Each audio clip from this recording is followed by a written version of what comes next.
अहमदनगर जिल्ह्यातील ताजा घडामोडी बघण्यासाठी रोखोक या वृत्तवाहिनीला आजच लाईक करा, सबस्क्राइब करा आणि शेअर करा।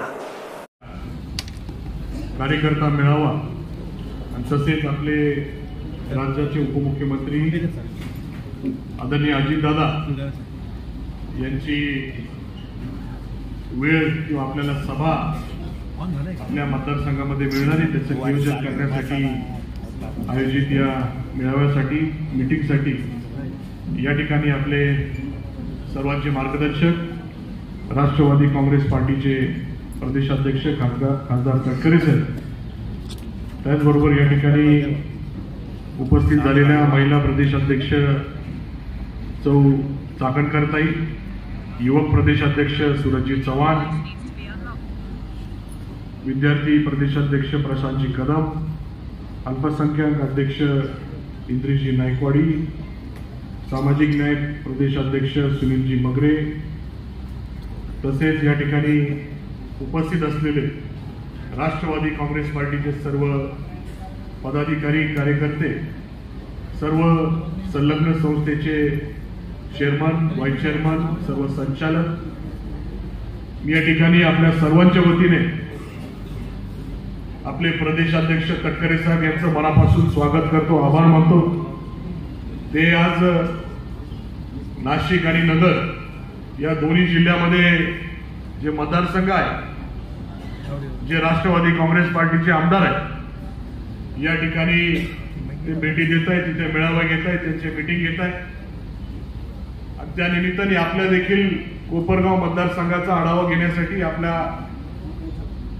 या मतदारसंघामध्ये असलेली परिस्थिती आणि पुढची जी काय आपल्या निवडणुकीची वाटचाल आहे ती कशा पद्धतीने त्या ठिकाणी करायची हे जाणून घेण्यासाठी या ठिकाणी उपस्थित झाले।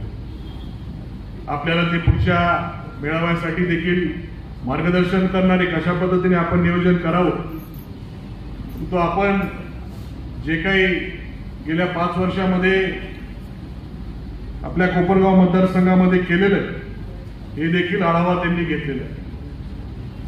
मी तटकरे साहेबांना आपल्या सर्वांच्या वतीने आश्वस्त करतो का पुढचा हे आमदार तर मीच आहे, पण पुढचं आपलं सरकार माहितीचं येणार आहे आणि मुख्यमंत्री पण दादा होणार आहे असं या ठिकाणी आपल्या सर्वांच्या वतीने या ठिकाणी मागणी आहे आणि अशा पद्धतीने आम्ही सर्व कामाला लागलो। कोपरगाव मतदारसंघामध्ये आपण जर साहेब बघितलं तर अजितदादांच्या माध्यमातून आपल्या सर्व मंत्रिमंडळाच्या मंत्र्यांच्या माध्यमातून कोपरगाव मतदारसंघामध्ये भरघोस असा निधी आणि पूर्ण मतदारसंघाचा कायापालट कसा झालेला आहे हे आपण त्या ठिकाणी बघू शकतो।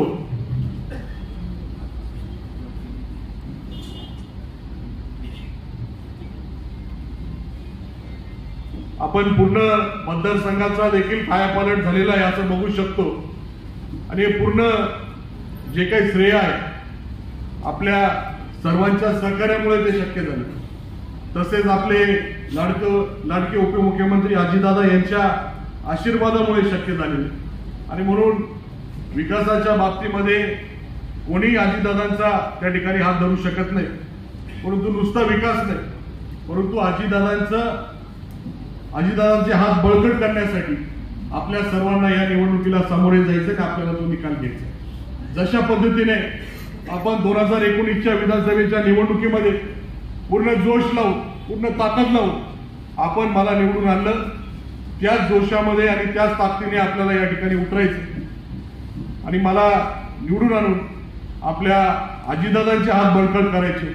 आणि म्हणून आता जो काही कालावधी राहिलेला आहे या कालावधीमध्ये आपण जे काही काम आपल्या बूथमध्ये, आपल्या गावामध्ये, आपल्या शहरामध्ये जे केलेलं हे आपल्या मतदारांपर्यंत पोहोचवायचं। ज्या काही योजना आदरणीय अजितदादांनी या अर्थसंकल्पामध्ये घोषणा केलेली आहे, त्याचे जाहीर केलेले आहे, याच्या जे काही माहिती असेल, त्याचे फॉर्म असतील, हे मतदारांपर्यंत पोहोचवायचे, त्याचे जे लाभार्थी त्यांच्यापर्यंत पोहोचून त्याचा लाभ त्यांना मिळवून देण्याचं काम आपण या 2 महिन्यामध्ये करायचं आहे।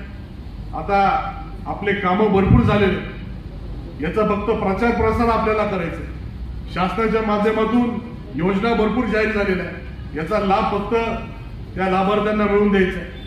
आणि समोर त्यांना बोलायला कुठलीच जागा नाही. समोरचे लोक काहीतरी भूलतापा देऊन आपल्या सर्वांचा त्या ठिकाणी लक्ष विचलित करतील. आणि म्हणून आपल्या सर्वांना त्या पद्धतीने काळजी करायची आहे. आपल्या या सर्व योजना, सर्व कामं मतदारांपर्यंत पोहोचून अजितदादांचे हात कसे बळकट होतील यासाठी आपण सर्वांनी काम करायचे. संघटनेच्या बाबतीमध्ये जे काही आपल्याला जबाबदाऱ्या ज्या ज्या पदाधिकाऱ्यांना दिलेल्या आपण सर्वजण पार पाडतच आहोत. परंतु नव्याने काही जे काही पदाधिकारी आपल्या बरोबर आले, काही कार्यकर्ते आपल्या बरोबर आले, त्यांना देखील नवीन जबाबदाऱ्या आपण या काळामध्ये देणार आहे. आपण सर्वांनी मिळून आपल्या राष्ट्रवादी काँग्रेस पार्टीचा विचार, आपल्या राष्ट्रवादी काँग्रेस पार्टीचं कार्य, अजितदादांचं कार्य तळागाळापर्यंत पोहोचून आपल्या राष्ट्रवादी काँग्रेस पक्षाचा घड्याळाचं चिन्ह हे लोकांपर्यंत गेलेलंच आहे. परंतु लोकांच्या मनामध्ये जे काही संभ्रम आहे तो संभ्रम कुठे न ठेवता आपलं काम त्या ठिकाणी पोहोचून आपल्याला त्यांचं मन जिंकायचं आहे, अशा पद्धतीचं काम आपण सर्वांनी करावं, अशा पद्धतीची विनंती करतो. आपल्या सर्वांना तटकरे साहेबांचे विचार, त्यांचं मार्गदर्शन या ठिकाणी ऐकायचंय. म्हणून जास्त वेळ न घेता मी आपल्या सर्वांना जे काही तटकरे साहेब या ठिकाणी सांगणार आहे ते आपण लक्ष देऊन ऐकावं. त्या पद्धतीने आपल्याला पुढे काम म्हणजे या 2 महिन्यामध्ये प्रचार करायचा आहे, काम करायचंय. आणि म्हणून त्या पद्धतीने आपण सर्वांनी त्या मेळाव्यामध्ये लक्ष देऊन ऐकावं एवढी विनंती करतो. आपण सर्वजण करताना या मेळाव्याला थोडासा विलंब झाला, पण आपण सर्वजण एवढ्या वेळ या ठिकाणी थांबून राहिले त्याबद्दल आपल्या सर्वांचे मनापासून आभार मानतो आणि माझे 2 शब्द थांबवतो. धन्यवाद.